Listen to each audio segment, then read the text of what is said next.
Many thanks, everybody, for joining us tonight, this rainy evening with a lot of activities happening in Athens. So a warm welcome. This is our first lecture for the fall and actually for this year, 24-25. Siw is from Oslo.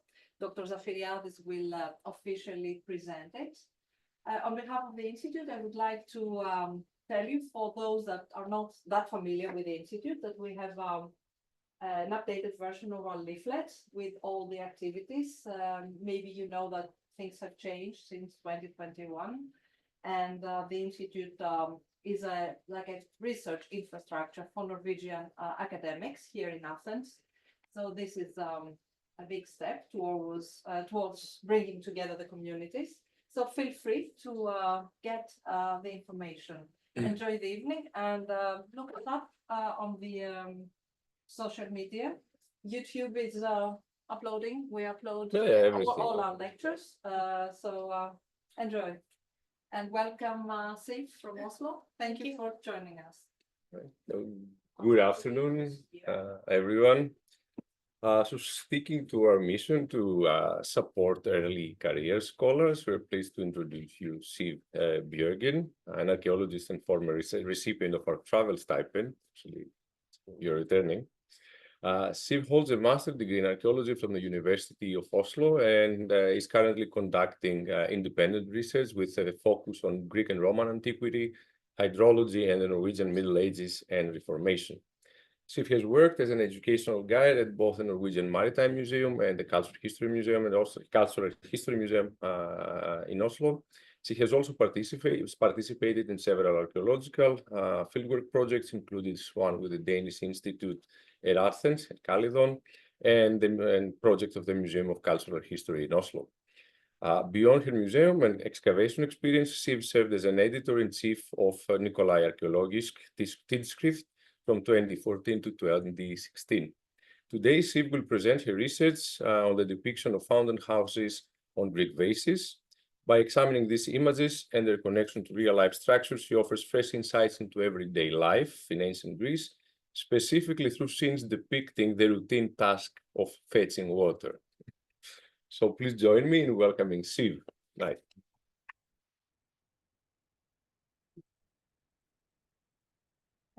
Thank you, and welcome. And welcome to the Zoomies as well. Let's see here. No, that's the one.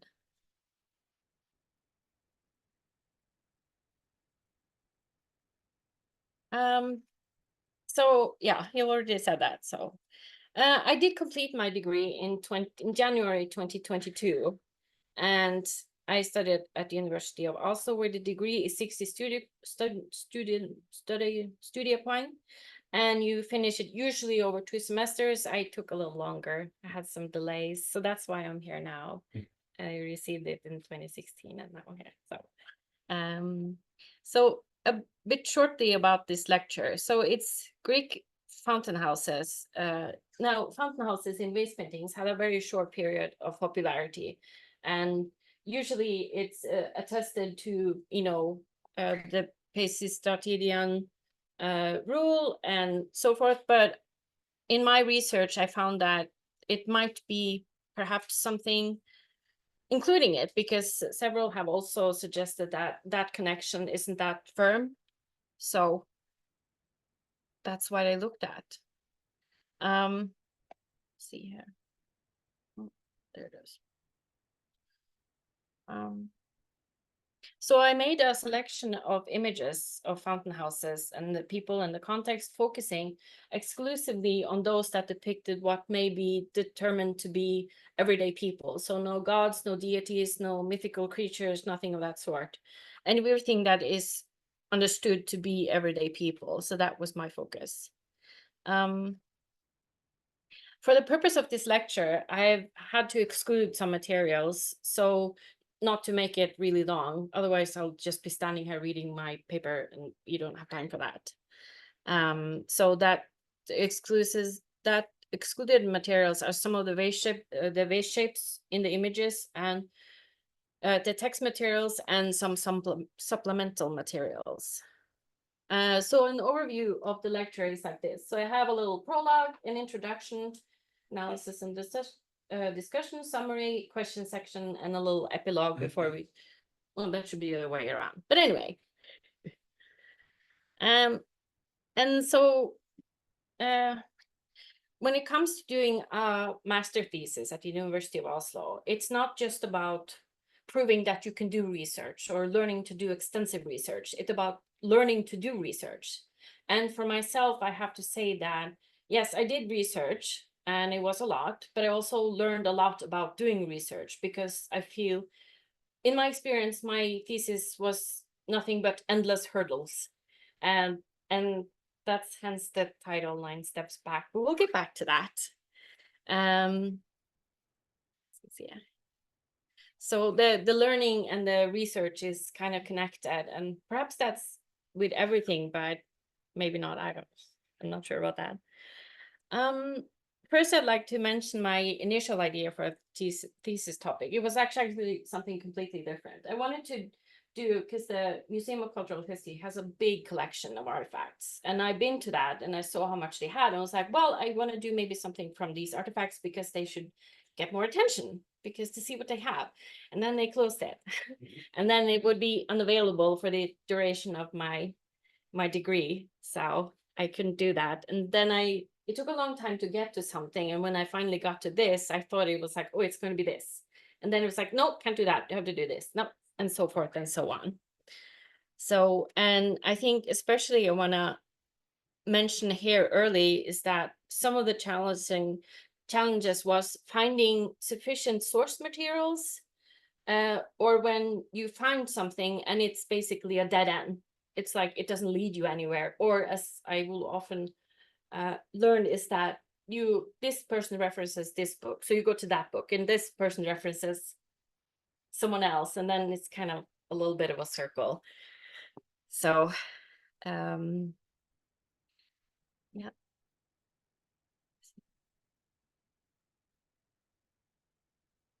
So I just wanted to quickly say something about the difference between iconography and iconology. Now, usually in classical studies, they do iconography, so they focus solely on the image. But since I'm an archaeologist, that is not what basically interests me. So I want to do a little bit more and try to contextualize it, because when I have seen other people do studies of vase images, I mean, they do what they research, and that's fine. It's just I am more interested in trying to see if we can learn something from vases that could arguably be everyday. I mean, can they have some separate knowledge? So what I ended up doing is my study is somewhere in between. So it's not just one or the other, but it's not completely iconology. It's also about the images. And it's also something to keep in mind is that people talk about iconography in Greek vase paintings. They love to talk about it, but I had a very difficult time finding sources that would break it down to a theoretical and a methodical method. That was very difficult to find. And so, because I thought that maybe I would have some pointers when I did my research, like what are the definition of a fountain house, for example? What is the definition of a fountain? How do we know that this is a person and not someone else? And then you have all of the symbolism that is connected to that, how you tell someone is God. And that will mean that you have, but a lot of knowledge about those things, about religious and symbolic and so on. But if it's a normal person, what does that look like? So I couldn't find anything. And that's part of the reason why my thesis kind of evolved into something else. Okay, so if I don't have any ground rules there, okay, I have to look for it elsewhere. And then my background is I've done literature studies, but I've also read a lot of graphic novels and done film studies. And what do they do? Okay, so symbols, symbols, does this mean anything? If you, for example, were to describe a room, do you need to see the whole room to let the viewer know that it's a whole room? Or do you need to see just a snippet and then you can say, oh, it is a room. So is it explicit or implicit information in the image? if it is a room. And again, like, what is the definition of a fountain house? And also something else is that the reason why I did the illustrations that I did is something I actually learned from a course in Stone Age technology.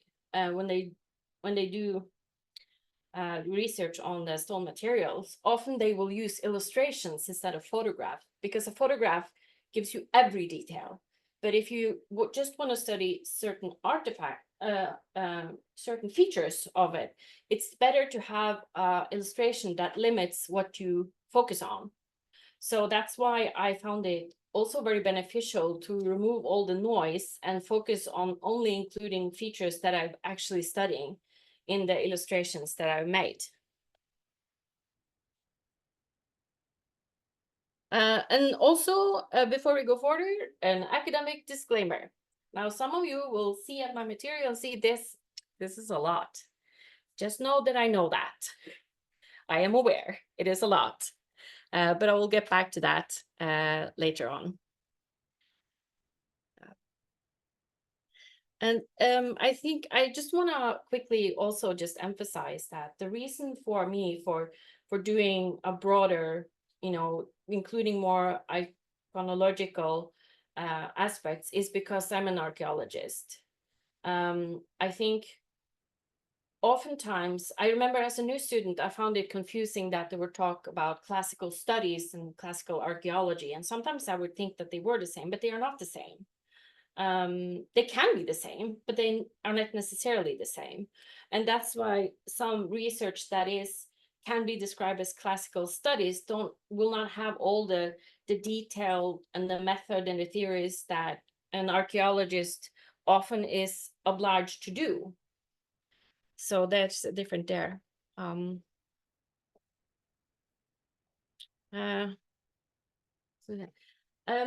when I somehow ended up on the fountain houses, I'm not still sure how that came to be. But one of the first articles I found was this one. It's captivating reading. I would highly recommend. But I just want to make can I point with this one? Is it this way? I just want to make a quick note. If you've noticed the dates there, the years, just keep that in mind. So how to do a visual analysis of the image that I see. So here are some, these are not all I used. These are examples of the more unusual approach that I took. But essentially they do the same thing that an art historian will have, like in the classical, an art historian will have this internalized. They don't need to look up books. But me, not coming from art history, for example, will need some tips and tricks to what do I look for. So I use this a lot because it's very detailed, but also these to just give me tips to what I can look at, how I should understand space, negative space and positive space, and if something, is implied or is it not there. And the mise-en-scène in film art, basically, a mise-en-scène is that in every frame of film that you see, the mise-en-scène is everything you see in that specific shot. So for an artist, everything in that shot is there for a reason. So that's why I thought it best to include that, because if I want to say something about the scene as a whole, I must also think about how it's structured. I mean, could it not necessarily be important? Maybe, but I didn't know. So I just had to press forward. So a little bit about water quality, technology, Pisistratos, and I can't say that word, help. And thank you, Neochronos. One of the surprising aspects that was about this, that I suddenly found myself needing to learn what potable water is. And some may know it, but it means drinkable water. Because we don't need a fountain or fountain house that don't have potable water. And then suddenly I found myself, I was like, yeah, but if I'm going to say something about that, I have to know about gravity flow systems. And that's basically hydrology, because I have to think about, so it's in the time of Pisistratos. Okay, fine. So what water technology do they have? How do they get the water to fountains or springs? How do they get it there? And in my assessment and other scholars, of course, it seems to be gravity flow system. So you are dependent on having sources flow down, make pressure, and so forth. And so just some, yeah, you see the quotes there. So that's why I just made that point out in my thesis. And scholars both agree and disagree still. So I just wanted to also just include a quick look at this. These are also some of the unusual source materials I used, because I don't know about hydrology. I'm not an engineer. So I was like, okay, I'm an archaeologist, you do research, you find the basics, great. So I found these sources that weren't too difficult to understand. And then I better would understand if the sources, what would the technical aspects that would need to be present in order to have a fountain that can supply that much water or that much water. And this one, highly recommend.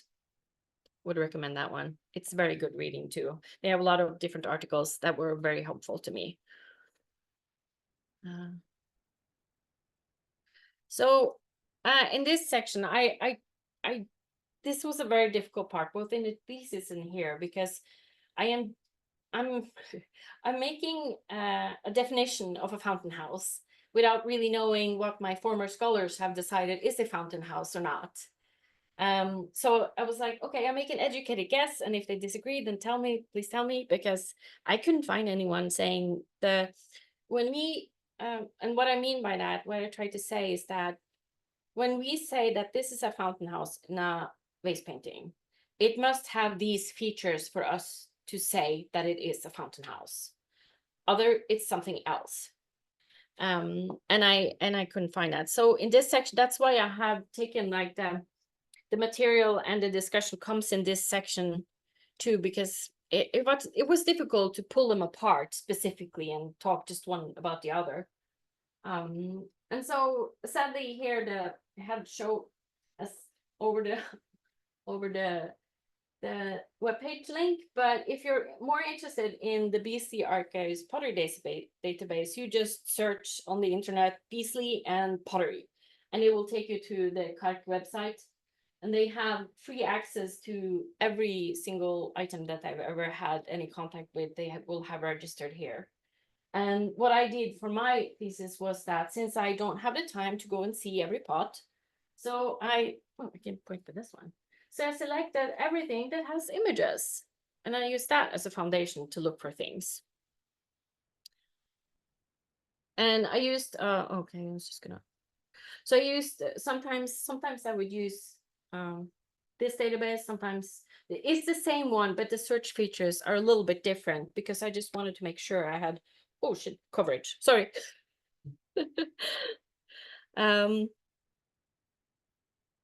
So one of the first hurdles I came across was, is this a fountain or a well?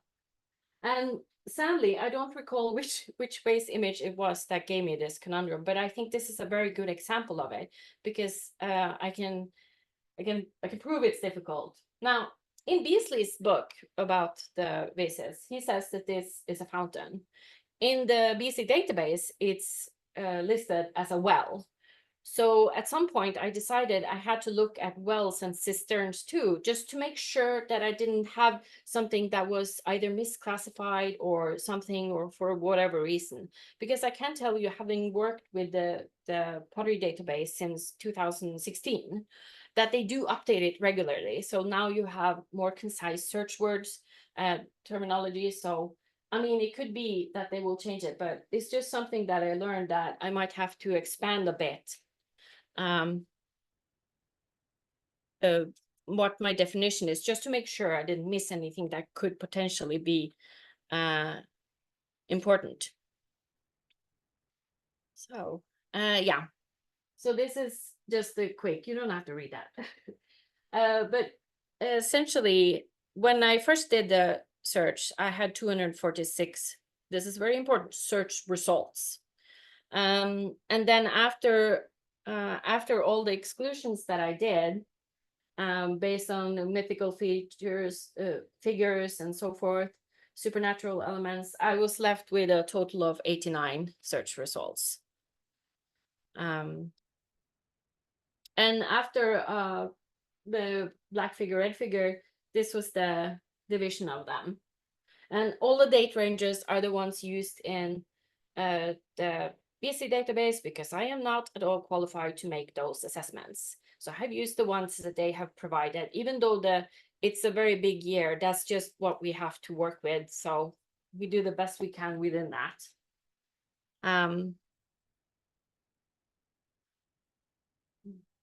And so I also had to make a basic fountain house typology, because there are a lot of differences, as you maybe saw on the first slide. So some will have the fountain house on the left, sometimes it's in the center, sometimes it fills the panel. So I developed a system that's not very complicated. FH means fountain house, L means left, C means center, R means right. L dash R means left and right, so it's on opposite sides of the frame.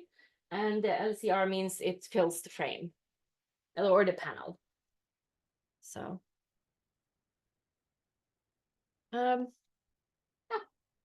And then I did the people and the context. As you can see, it's yeah, I don't really know what to say about this, but it's interesting when there are more people, fewer people.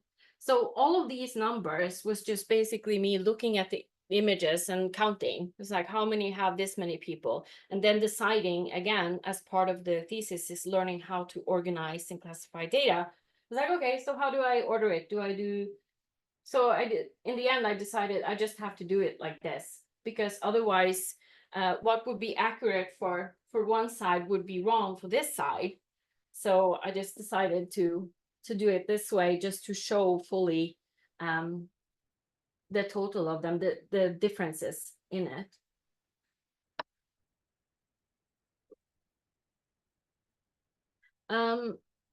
So you'll see here I've used the word deviant. That is not as bad a word. I just like using that word because I think it's funny. But it just, in this context, it just means that what they're doing at the fountain house is not fetching water. And that can be anything from baiting to anything, or something that is like, looks like baiting, but then we get the question also, if it's not baiting, if it's baiting, isn't it more like a bath instead of a fountain house? I don't know. Who knows? And then the architectural features.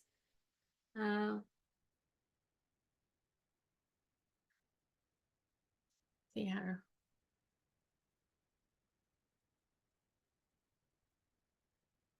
There's also a very great diversity. It's not like you have one type is all over the place. It's very different where they lay. And again, this was a process of adaptation. It was like, oh, can I just shorten it to use fewer years? No, I can't often. So that's why there's a lot of nothing here, because I had to consider that. And I really wanted to put them side by side to get a better understanding. So while it's difficult for me now here to explain what I initially thought when I saw the numbers, but when I was working on it, it was just easier for me as I was processing and trying to understand the material. So, and to the extant fountain houses, I did finally settle on the southeast and the southwest fountain houses, because they are the most well known, and also because if the fountain houses in the vase paintings are inspired by actual fountain houses, then these are the two most likely suspect, and the oldest one, of course, the southeast one, the most likely one. I just wanted to quickly make a note though. When it talks about this fountain house, the southeast one, this was probably supplied by spouts. So there was no draw basin. This one had a draw basin though.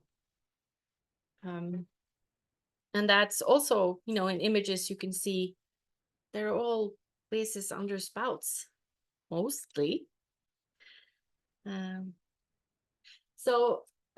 again, so these are the images. No, these are the vases that I used in my thesis. I have a full list of them. I just included it here just to show it. So, because one of the other issues I ran into was, of course, that people would, in text, they would say, well, some of them and some of these, and I was like, okay, but I need data. I can't do a comparative if I don't have data. So that's why I fully included lists of all of those that I studied. So if anyone ever does anything, because there was one scholar in particular that it was like, because they said, well, this is something. And I was like, you know what? Either I know which ways you're talking about, or this is actually really interesting because then we have a different ways. But since in the publication hadn't included which ways it was, I had no idea of knowing. So again, comparative studies is out the window. So I just wanted to quickly include, sorry about the plates covered there, but I mean, you can see the images and that's important. So here you can see all of the differences. Try not to get lost in that detail like I did. So sometimes you have a column there. Sometimes you have a roof. And you can see the spouts are on the back. Sometimes the spouts seem to be on the column unless that is supposed to be a wall. This one is really interesting. And are they really fetching water? And then, but more often than not, it would be sort of like this. So, and here you can see it's standing vase, standing vase, standing. That's not vase. But sadly, I think that's because I forgot to draw the vase. I'm sorry about that.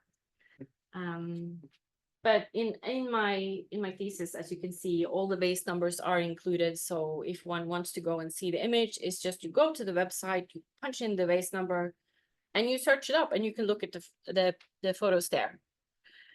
So, and again, just a quick. So here are some of the deviant behavior. Like, are they dancing? What is that guy doing? There's a vase there, maybe, I don't know.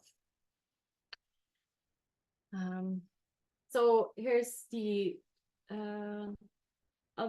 next two plates. Again, you see that? And here you also get an idea of what kind of vase shape it is. I'm sure some of you will recognize from the panel of the image what type of vase it's on. And that's unfortunately, I did include that in my thesis, but I don't think we have time for that here. So, yeah, again, a roof or something. I forget what's that called. Column. And here we see that it's not just women also. And sometimes it's men. And again, deviant behavior. If this is a fountain house, why are they washing themselves? Or is it meant to be a bath? Or is it actually a fountain house and it's just someone having a rough day and decided to take a bath? And here are some of these are types that I included that were examples of wells or cisterns. It's easy to see that it could be the top of a well. They sometimes look like that. It could be a cistern. You see the same there. This one I found most interesting. Some of these are also classified as fountains. This is, you see it's just checking. Yeah, fountain. I classified this as a fountain. And the person is sitting on it. I was like, that's an interesting fountain.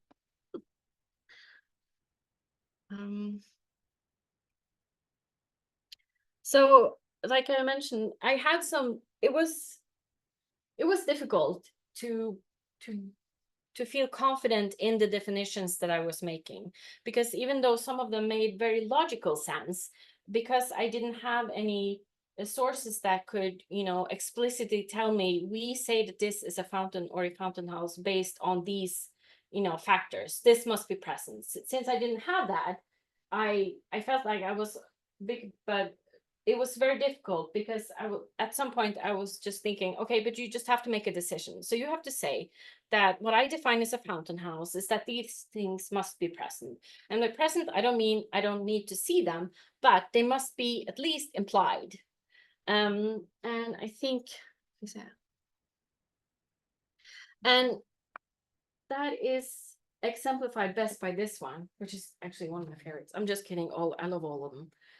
Here you can see that there's no column, there's no basin, nothing. You just have these on the wall, and in some of these, there are a few of these type. I think this was a Lekytos, a vase. Some of them you will see some paint. If you look at the images, they will see some running there. So it's like, okay, so it must be. But here again, the room is implied. I mean, could it be a fountain? I mean, I guess, or a spring, converted spring, could it be? Yes. But that's some of the issues. So implied, yeah, okay. And here again, one of the deviant ones. See, just gonna go back there.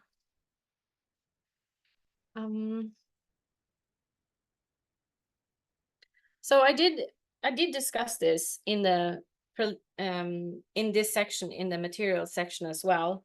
And I just wanted to say that when it comes to the issue of were the vase painters inspired by these new buildings, or was it a political thing, you know? And scholars disagree if they could be an actual connection there.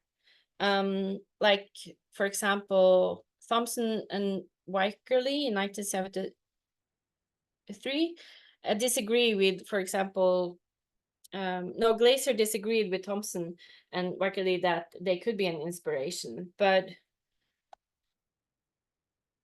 the key thing to remember then is that if you have spouts, you know, are they spouts that supply a basin, or are they spouts where you place something under it? Because if you have a spout where you place something under, the water flow will probably be less than if you have a full basin, maybe. And also a thing to see here. Remember that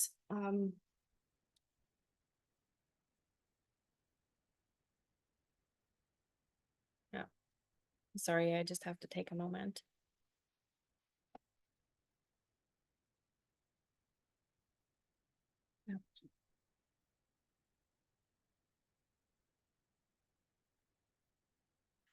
Yeah, now I find the point. It's like the placement of the spouts also matter, because if you need to place a vase under a spout, the spout must be very high. If it just to supply a basin, it doesn't really matter where it is. It just needs to be over the top of the edge of the basin, or actually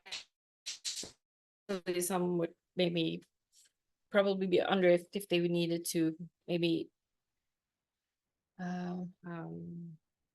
to stave off not the water supply. I'm sorry, I think I should drink, because I just want to briefly touch upon the potability of water. So what we know is that the Southeast Fountain House was supplied initially by terracotta pipes, right? And so they know that they probably weren't running to full capacity because of the amount of debris in them. But another thing to remember is that debris is, or, you know, some kind of filtration system is what you need to get water to be potable, because the source might not be, but by the time it comes to the fountain house, it will be, because of all of the length of the pipe, or the later in the aqueducts. So that is also important. So the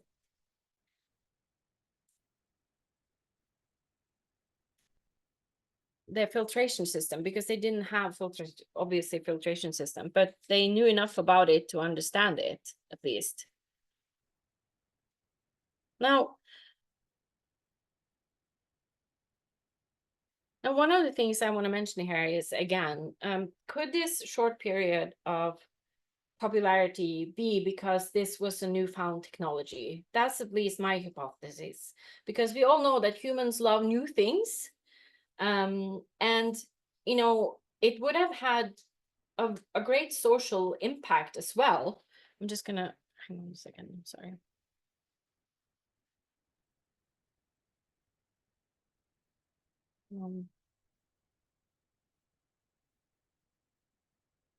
Because it, yeah, I think I'll get back to it in the summary, so I'll just stop there. But in short, it will affect the people. You know, if you have more access to clean water, you can have more people, because you can have because everyone needs fresh water. Nobody can survive on non-potable water. And so my theory is that, you know, when it ceased to be this new thing, then you can see it dwindling in interest. So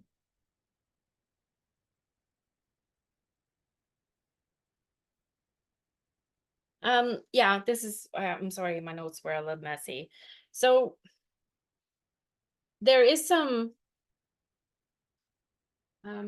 scholars say that we shouldn't treat this as documentary evidence, but I at least suggest as, why shouldn't we?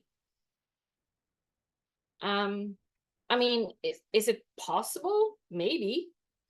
But I think it's more like, for me, it's more, if we're open to an idea, then we can do research based on that. And if we think we are wrong, at least we can say we think we are wrong, but we could also be this. Because one of the other issues that I ran into was that when I was trying to find sources that would tell me about the everyday people in the vase paintings, I had a very difficult time. I don't recall I actually found much of anything, actually, because I mean, it's not that it isn't discussed, but it isn't discussed at length. So I don't have sources that I can look up at when you see women and men, and that's another thing that I won't have time to discuss in this lecture, because again, we will be here for a long time. But those are issues that I touched upon too, and I will also get back to that at the ending. So I think we're ready for a summary. Because I just wanted to emphasize that I don't stand here and think that I have revolutionized anything. What I have done is it was both a test to see if it was possible. And I think it is, because I am essentially doing what everyone else does, but you know, all of the previous scholars, they have this knowledge internalized, but I'm new to it, so I have to learn to see. And this is one way that I learned to see, was that I used these sources, some of them, you know, some of them from art history, because the one of the book from the Norwegian author, that is a book they use in art history at the university.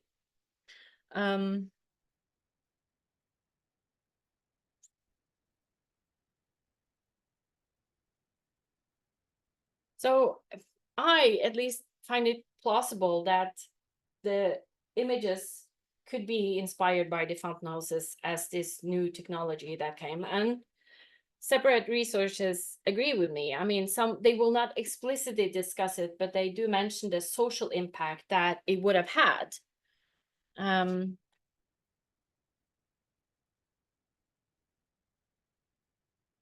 So, and also I just wanted to briefly mention it when considering sources. It was something that occurred to me, because I mentioned the Dunkley article, right? It was one of the first one. And I think I was somewhat into it when I realized that when Dunkley wrote their article, the Southeast Fountain House hadn't been found yet.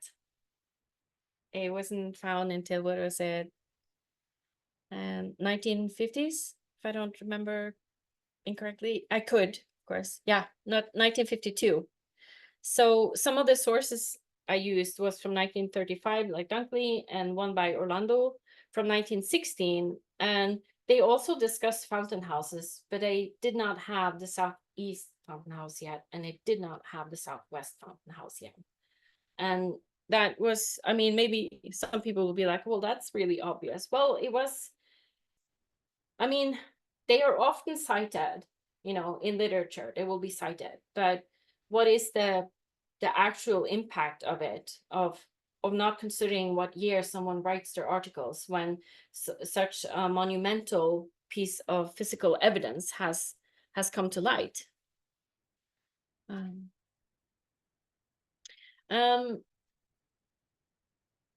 Yeah.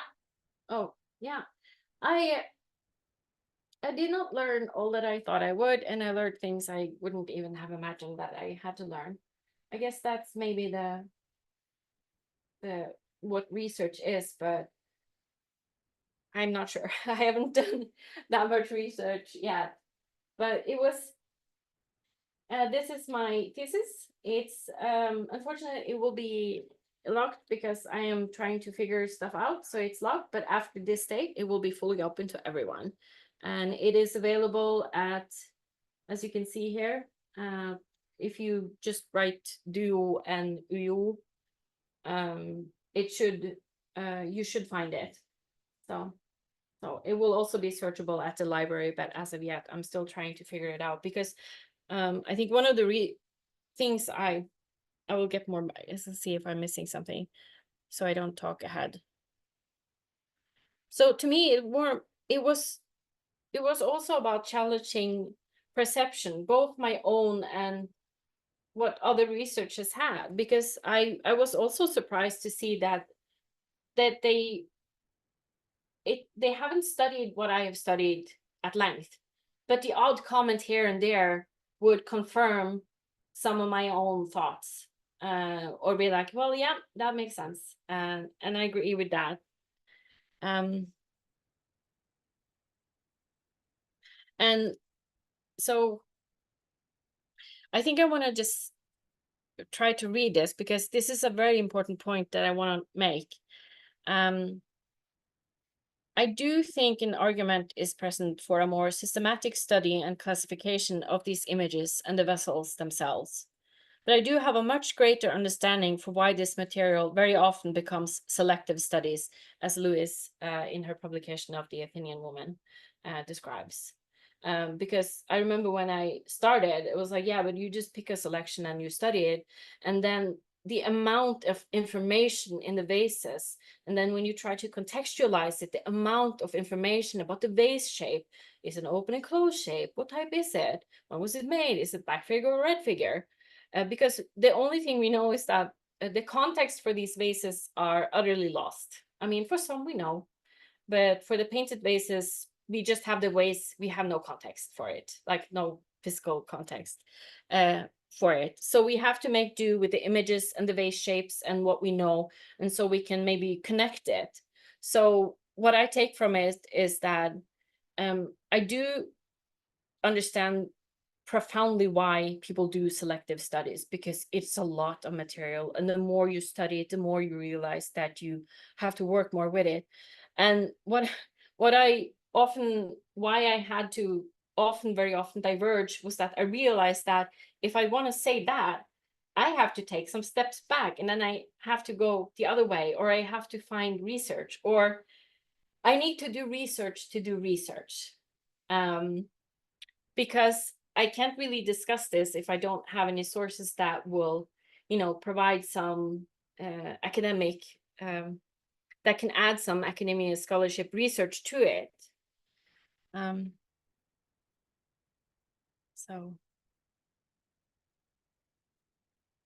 So that's really, because I do think that these vase paintings can tell us a lot more than is studied today, and I would really like to continue to study it. But I think what I would prefer to do is rather set some ground rules for how we do these types of studies. It's not meant as to say that you should do it like this and only like this, but more that we have a baseline.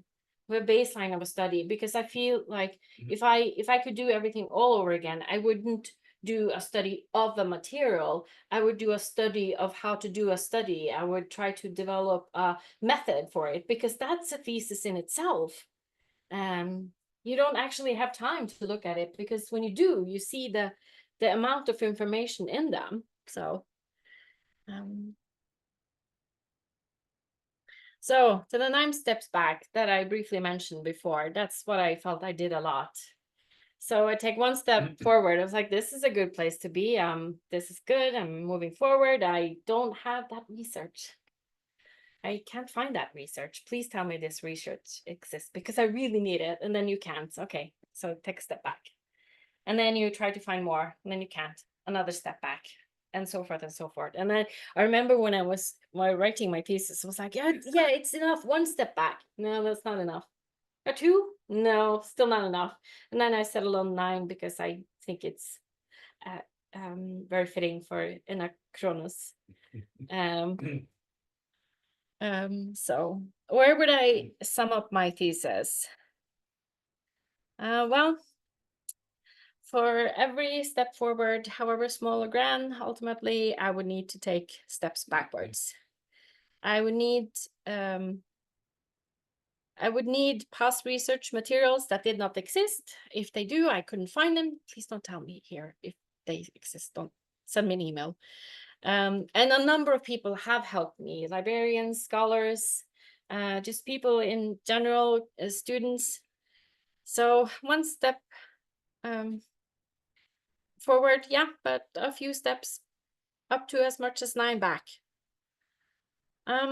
So what I also wanted to add, like what I realized after I did this thesis was like, actually this would have been better if I did 2 articles, because you can do that at the University of Oslo. You can write your thesis in 2 articles. It was like, yeah, that's what I should have done. But I didn't know until I started doing the research that that is what I needed to have done. And then I was like, it was very helpful.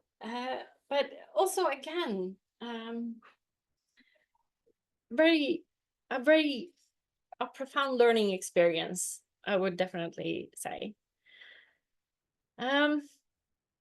Sometimes I think I learned more about doing research than I think about the results that I had from my research.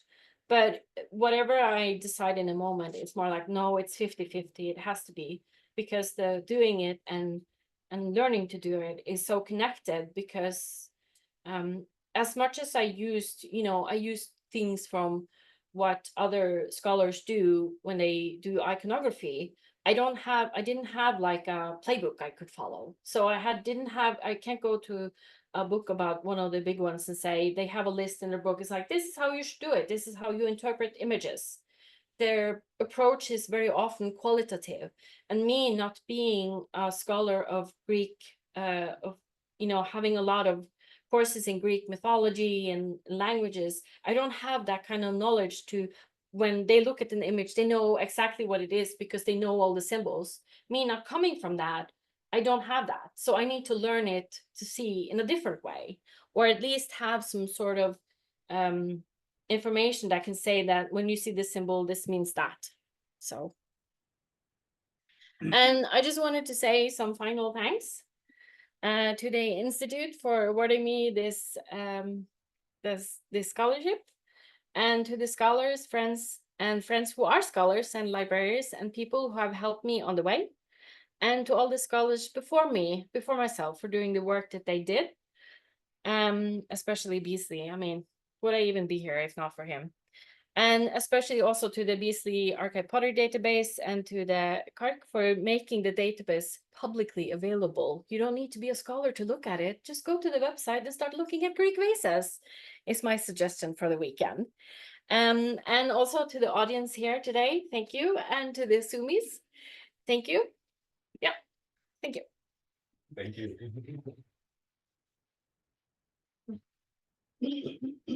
Right. Thank you again, Siw. So, anyone with questions? Yes. Why did you choose to draw the pictures and not use the actual faces? Yeah. Oh, okay. In part was it because I'm terrified of being, copyright haunted, but also because, like I learned in a course I did on the Stone Age, when sometimes they will illustrate the stone pieces that instead of using photograph, because when you illustrate, you can exclude information that's not relevant to your study. And I did actually find it when I had illustrated all of them, it was much easier to focus immediately on, okay, so I'm looking at the fountain house. What is the shape of the fountain house? Does it need to have a column? Should it have a roof? So it was more important. It was easier to focus on those features specifically. So I would actually recommend it if someone's thinking about it. It can, you don't have to use it. That's not what I'm saying, but maybe at least as an exercise for yourself to maybe try it and see if it gives you more insight. I didn't get when, if you decide for yourself what you call fountain house. Yeah. If you define it for yourself. Yeah. How you would define that Yeah. after all you've done. Yeah. It's actually in the thesis, but so it was very good that you asked it. Well, I decided that it must be implied that it is a building, that it is a larger structure. So a fountain is something that it stands independent. There are no walls, there's no roof, it's not a building per se. But a fountain house must be a building in itself. So it has walls, perhaps it at least, it's the roof, columns. So those are the features that must be in place, is what I decided on. Like I saw that I neglected to mention it, but when I did search, I think maybe you saw it, I did search on both fountain house and fountain just to see if I might have, some of it. But usually when they say fountain house, you can see that it must have been a structure in it. But the database only makes information available. It's up to the researcher to do all of the work. So, and I think they're very good at updating it. Like I said, I've seen great advances in the way the database is from when I started using it until I completed my degree. So, but yes, a structure must be present, or the implied structure must be present. Okay. May I just follow up and think, do you think that would be a basin in implied if you recognize it as a fountain house? Yeah. It's a very good question too.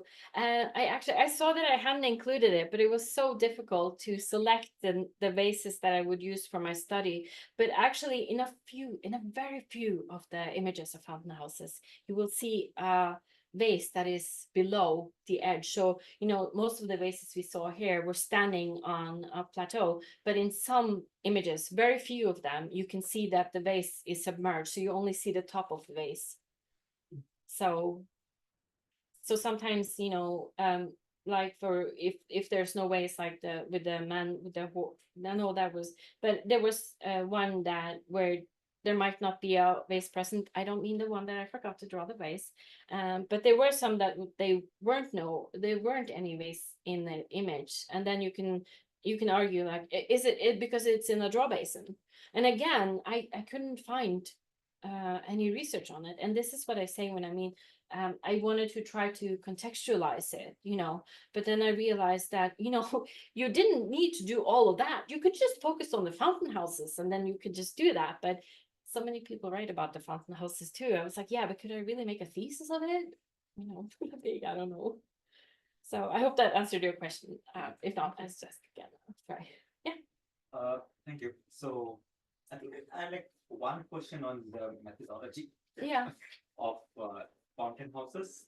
So you keep on mentioning about, like, as far as I understand, you need to have some structural ability, like a room should be implied, like say there should be water spout, maybe some pipes, and if maybe not necessarily humans, if or not, and some vases, so we know it's drawing water. Water. How, because we assume that there's a room should be implied, or there should be, room is not always explicit. Should we assume that the place is like dry and like there's no outlets for water? So because the land, you can't just like get into, it's not a swimming pool. Yeah.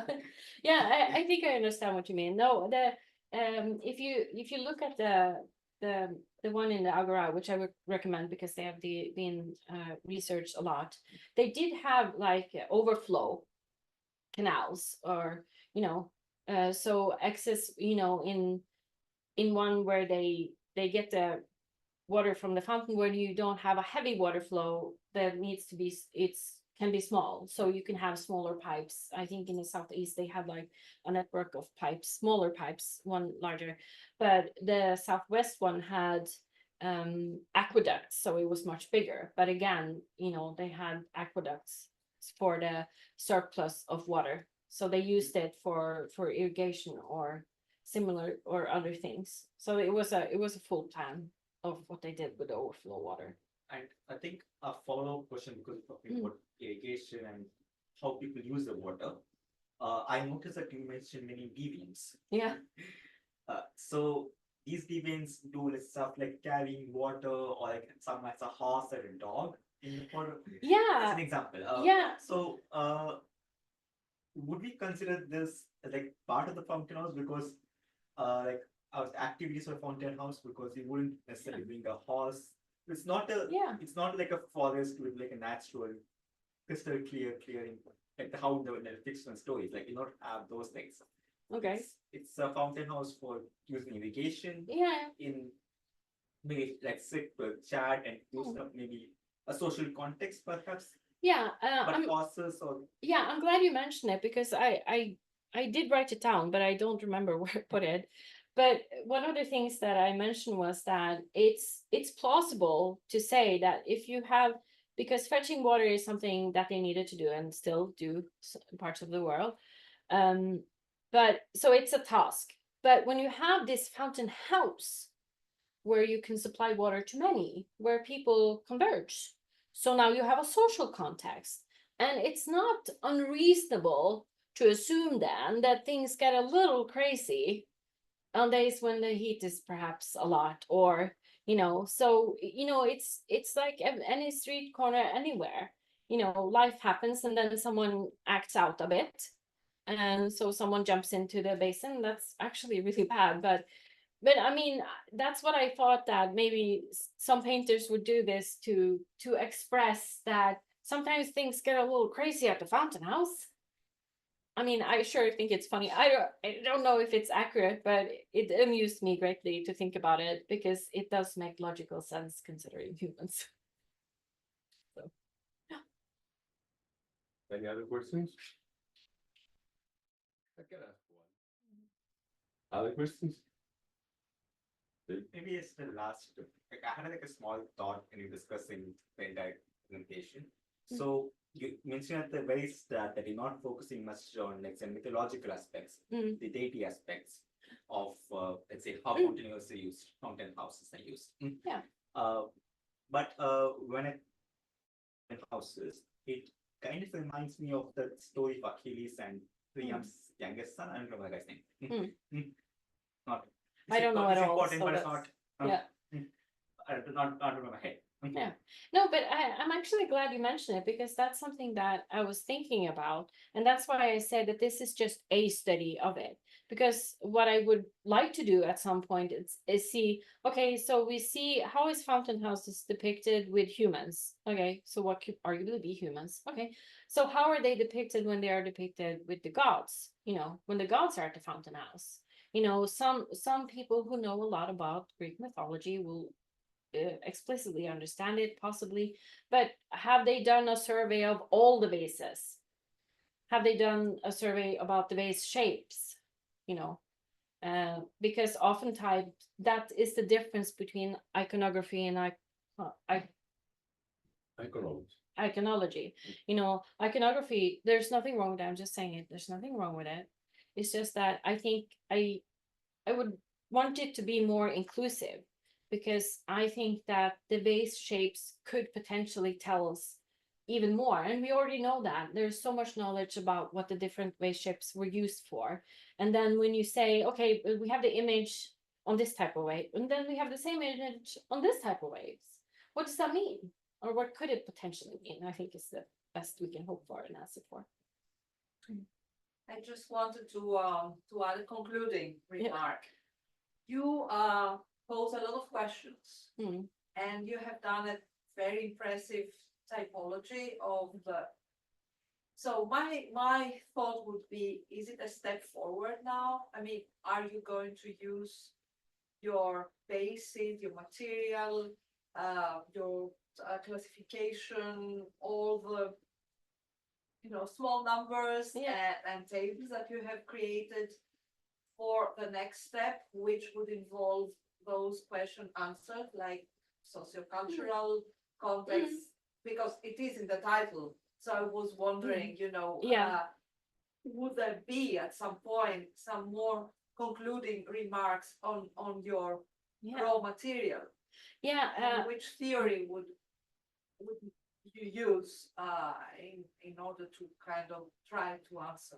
I'm not sure what kind of theory I would try, but I do know that I think that one of the things I realized is that I know I have a lot of material. I have way more material than I need, but it was by happenstance because I didn't see the length of it. And something was easy to exclude, but something was very difficult to exclude. So trying to find a place for it is, can it work? And so I think for me, when I realized how big my thesis was and how much material I actually had, but by that time I realized how much I had, it was too late. Because as a student, when you get your project approved, this is the thesis you write. So you can make adjustments, but you cannot change the thesis by hand. You can't change all of it. So you have to be within it. And what I discovered was it was difficult to stay within it, not just because I found so much things that were interesting and were so many unanswered questions that I wanted, but also because I think it deserves more attention than it gets, frankly. I think so, because I am, if I'm certain in one thing, I wouldn't want to stick to one method just to stick to it. I would like input and feedback. And also, again, like, can we get together as a group, some of us, and just say that we agree upon these basic, we don't say you have to follow every rule, but just to give a new student some idea of what this is, what this could be, what you can do with it, how you can look at it. These are some basic guidelines that we provide for you or that we suggest to you. So,